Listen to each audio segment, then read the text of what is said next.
This is the third of 6 videos from the Everyday Economy Research event in June 2021. In this video, Dr. Frances Holliss introduces her research into the architecture of working from home.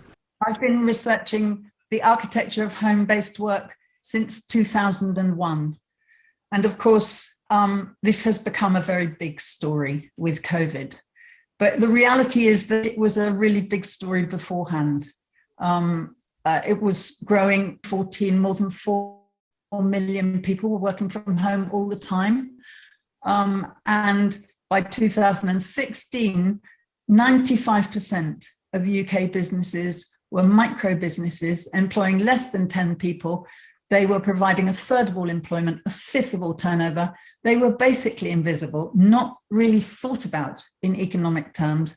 And crucially for my work, most of them were run from their owners' homes or had been at some point.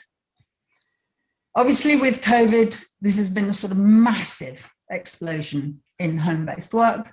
And all the studies that are emerging show that this is set to continue in some form or another.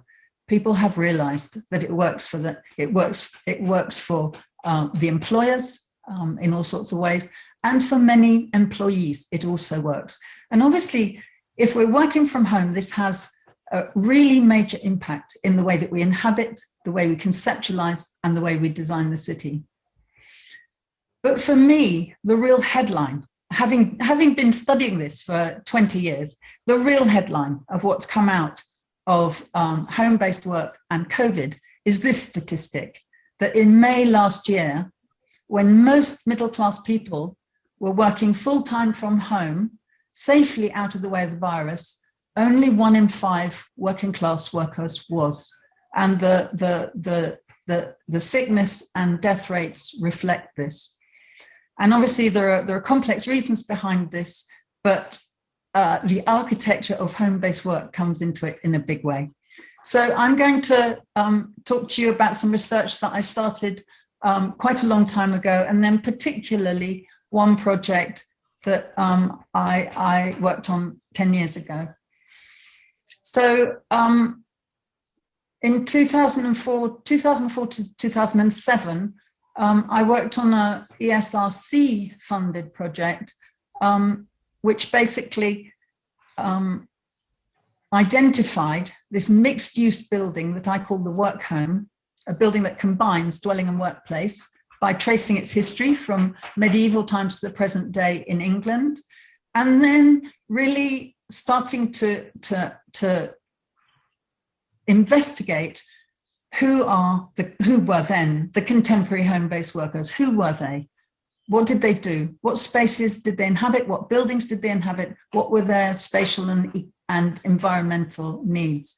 So in order to do that, I made 76 case studies using both architectural and sociological methodologies. So I would make a measured survey, photographic survey of the buildings, and also do semi-structured interviews with each of the home-based workers. And these were people from across the social spectrum in a very wide range of different occupations, inhabiting really different sorts of buildings. And what emerged from that research was that it was really easy to find the middle-class home-based workers, really simple. But it was hard to find, and it was easy to find the visible working-class home-based workers. So the publicans or the shopkeepers or the funeral directors, for example, the ones who are visible on the street. But I found it extremely difficult to find the working-class home-based workers in order to interview them. And when I started to find people, it became apparent why they were so difficult to find. This is a young care leaver who's an illustrator, and his tenancy agreement forbade him to run a business from his home. And in the same paragraph, it said he wasn't to undertake any immoral actions either. It was a tenancy agreement based on really historic disapproval of home-based work. And a childminder who was told that she had to get written permission before she could run a business in her home. And she said that because she went to school, she said when she trained to be a childminder and she applied to her housing association and they refused her permission, she protested and she said, no, you have to do this. The government wants me to do this. And so she got permission in the end, but she knew of dozens of informal childminders on her very large Hackney estate who weren't prepared to risk having permission turned down. Other problems that emerged were people who were working with far too little space. A childminder who gave over her own bedroom as a playroom for her children. So she shared a bedroom with her daughter. And people who had issues about trying to set up home-based businesses while being on benefit, and the problem about informal work and at what point one might be able to become legitimate. So having discovered that, I got very curious about it, and I decided that it would be really good to try and set up a baseline project with a housing association. And so I took the chief executive of New Lawn Housing Association out to lunch. They've got 10,000 homes. And I put this to her and she said, no, we couldn't do that. They disturb the neighbours. And she started to talk about panel beating. Everyone always talks about panel beating when you start talking about home-based work in social housing. And I said to her, Viv, do you work from home? And she went, yes. I said, do you disturb your neighbours? And she went, no. So she threw herself into it and engaged. And we ran a project that was funded by the ESRC, Economic and Social Research Council. And we called it Towards the Affordable Work Home, a community-based initiative with home-based workers in social housing. And it was part of a Connected Communities stream, because one of the things that emerged when I was trying to find these people was that they were hiding and they were terrified of being found. Either they'd lose their benefits, they'd lose their tenancies, their neighbors would shock them. And so it was a phenomenon that was actually really isolating people. So it was a collaboration between myself at London Metropolitan University, Carol Volkovich, who's an eminent sociologist of home-based work from the University of Warwick, Paul Eggleston, who's a community journalist with wonderful methodologies, and New Lawn Housing Trust. And we were aiming to try to understand something about home-based work in social housing. And what we wanted to do was to legitimize it and to encourage it.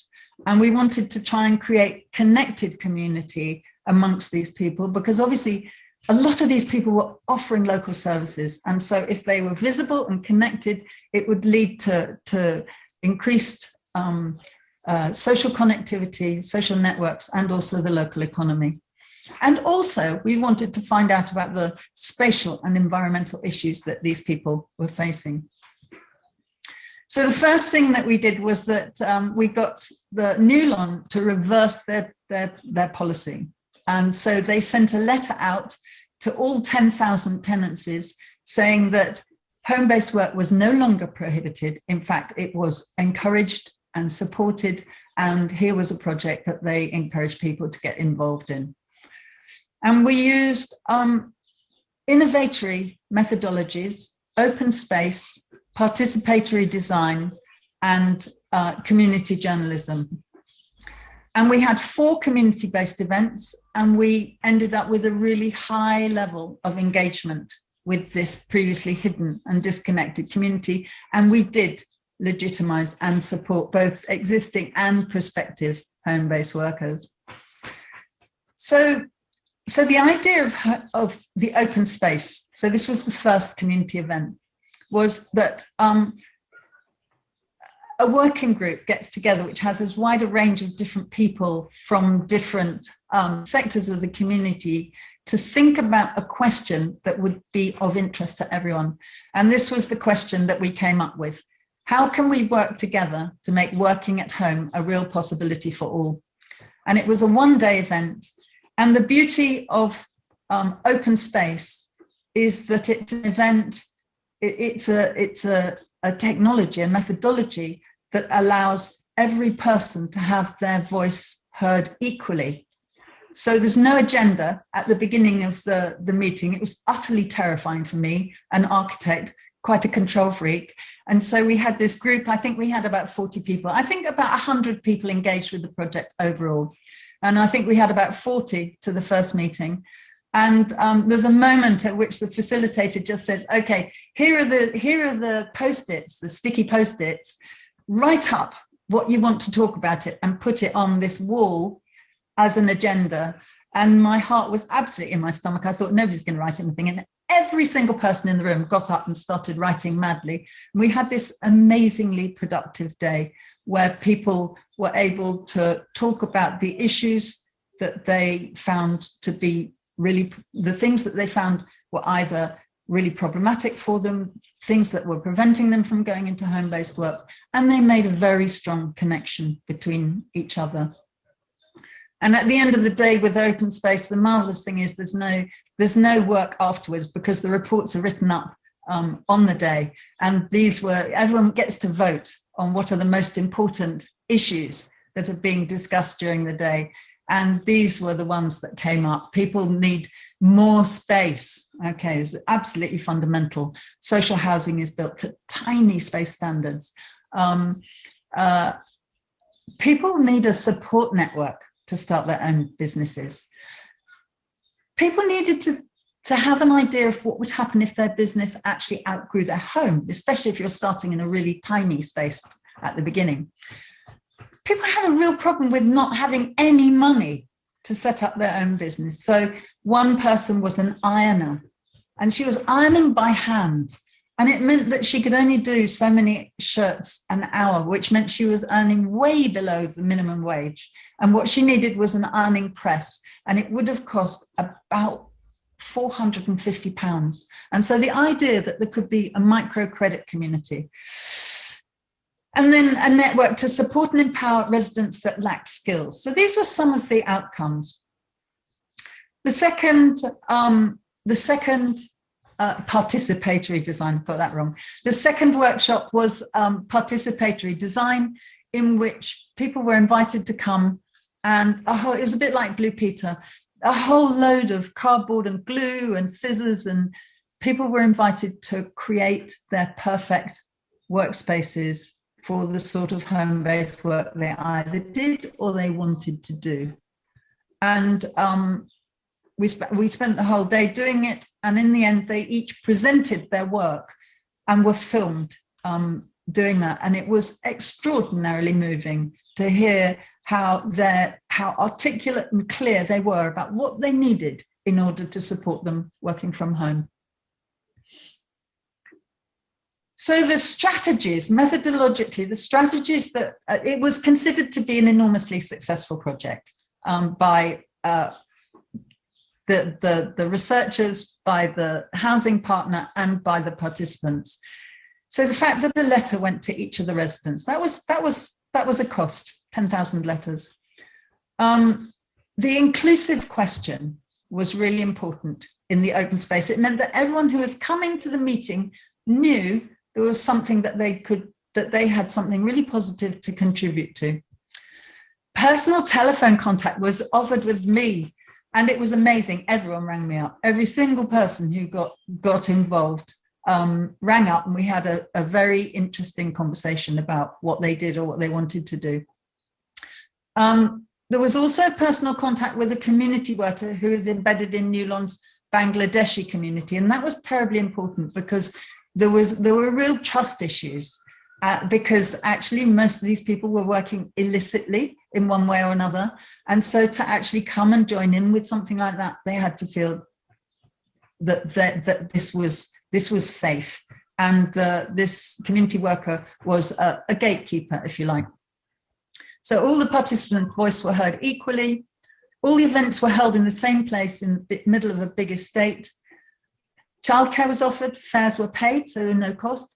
A free hot meal was offered, and this was crucial. And in fact, a couple of people came and said, well, we thought even if it was a rubbish event, at least we'd have a nice meal and homemade cake.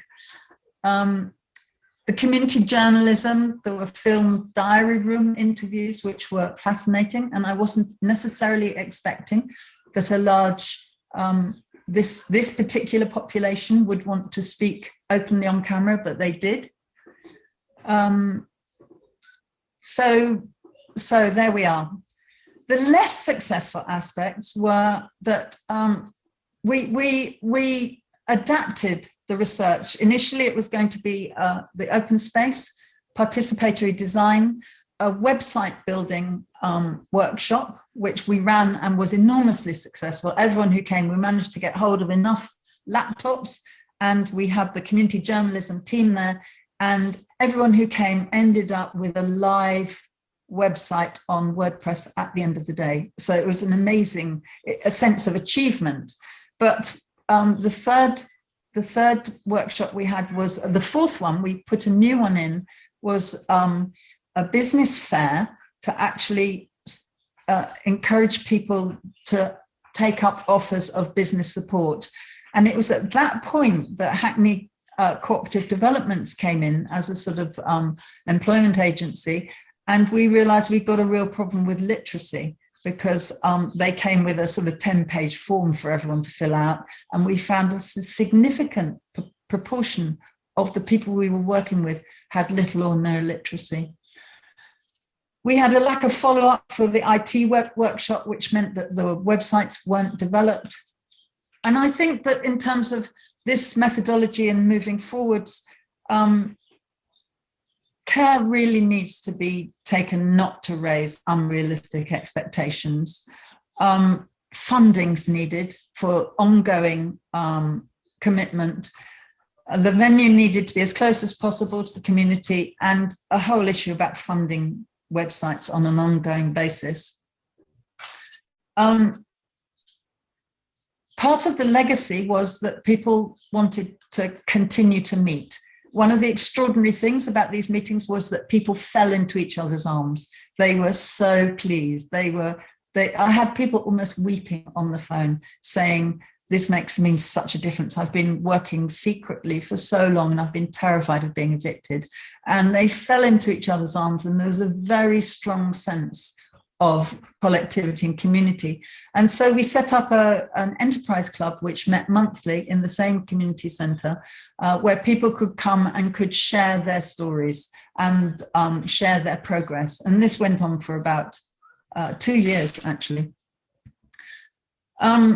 So we thought this was a hugely successful project, and we treated it as a pilot.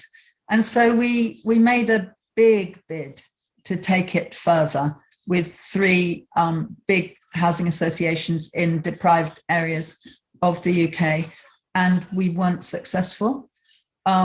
It was thought to be going against the government policy on social housing, which was not to develop it, but to basically try to run it down. I was invited to be a member of the advisory group on Lord Whitty's inquiry into affordable housing, which was absolutely hopeless, because they almost laughed at me, because they were so busy trying to just get roofs over people's heads. The idea that one might be interested in helping these people to work from home was fanciful. An architectural appraisal project came out of this, which involved making an analysis of a dozen of the people who involved themselves in the projects, their homes and their work, and to see what the issues were and how it could be changed. And then the personnel changed in the housing association. And so the project basically finished. To see other videos from the Everyday Economy Research team, don't forget to subscribe to our YouTube channel.